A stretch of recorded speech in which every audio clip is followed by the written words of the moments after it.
एक गांव में एक पहलवान रहता था। यह पहलवान पूरा दिन खाता पीता कसरत करता, दंड लगाता और रात को गांव के हनुमान मंदिर में पड़ा रहता था। इसके अलावा उसे और कोई काम नहीं था।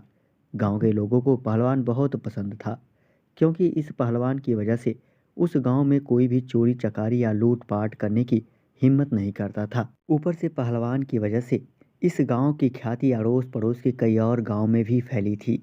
इसलिए यह पहलवान गांव में सबका चहेता बन बैठा था। इस पहलवान को हम घमंडी तो नहीं कह सकते, लेकिन यह पहलवान मिजाज से थोड़ा शरारती था। मंदिर के पास से होकर जाने वाला रास्ता इस गांव में रहने वाले राजा के बाहर आने जाने के लिए एकमात्र मुख्य रास्ता था। जब राजा अपनी हाथी पर सवार होकर इस रास्ते से गुजरता था तो पहलवान अपनी शरारत करता था। पहलवान उस हाथी को पूंछ पकड़कर लटक जाता था और वह इतना बलवान था कि हाथी उसे गिराने की कई नाकाम कोशिश करता, लेकिन पहलवान टस से मस न होता और इस तरह से राजा गांव वालों के हंसी के पात्र बन जाता था। राजा पहलवान की इस हरकतों से बहुत परेशान हो गया था। राजा ने एक दिन अपनी सभा बुलाई और अपने सबसे समझदार मंत्री को इस बारे में बताया और उसके लिए कोई उपाय निकालने के लिए कहा। मंत्री ने राजा से कहा कि आप उस पहलवान को यहाँ बुला लीजिए और उसे कहिए कि आप उसे नौकरी देने वाले हैं। अगले ही दिन पहलवान राजा के दरबार में था।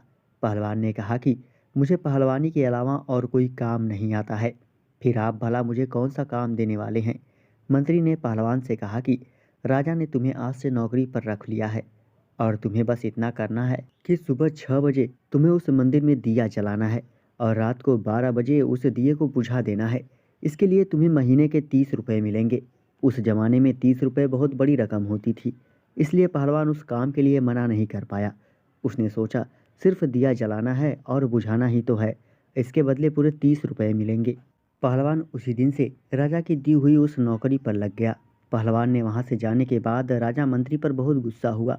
राजा ने कहा कि तुमने यह क्या किया। मैं सोचता था कि तुम पहलवान को कोई ऐसा काम दोगे जिससे वह व्यस्त रहेगा और मुझे आगे से परेशान नहीं होना पड़ेगा, लेकिन तुमने उसे इतना आसान काम दिया है कि वह 1 मिनट में दिया जलाएगा और 1 मिनट में दिया बुझाएगा और बाकी का समय वह कुछ नहीं कर रहा होगा। यानी कि जब मुझे उस रास्ते से गुजरना पड़ेगा तो वह फिर ऐसा कुछ करेगा जिससे मेरी जगहसाई होगी।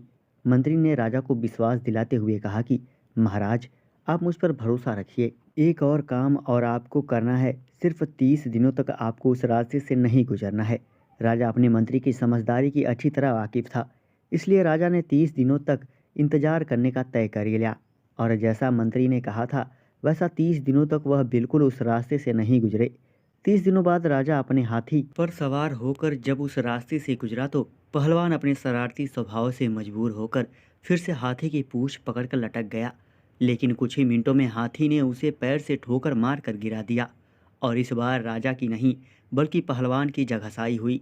सभी लोग, पहलवान और खुद राजा भी यह देखकर हैरान था कि ऐसा चमत्कार कैसे हुआ। राजा अपना सफर खत्म करके जब अपने महल लौटा तो उसने अपने मंत्री को यह सारी बात बताई और पूछा कि मुझे बिल्कुल समझ नहीं आ रहा कि यह चमत्कार कैसे हुआ। मंत्री ने राजा को समझाते हुए कहा कि महाराज, जब तक वह हमारी नौकरी नहीं कर रहा था उसे किसी भी प्रकार की चिंता नहीं थी, लेकिन जब से हमने उसे नौकरी पर रखा उसे सुबह जल्दी उठकर दिया जलाने की चिंता रहती, जिस वजह से वह ठीक से सो नहीं पाता और रात को 12 बजे तक दिया जलाता रहता। उस बात की चिंता सताती, इसलिए वह खाने पीने पर भी ठीक से ध्यान नहीं दे पाता।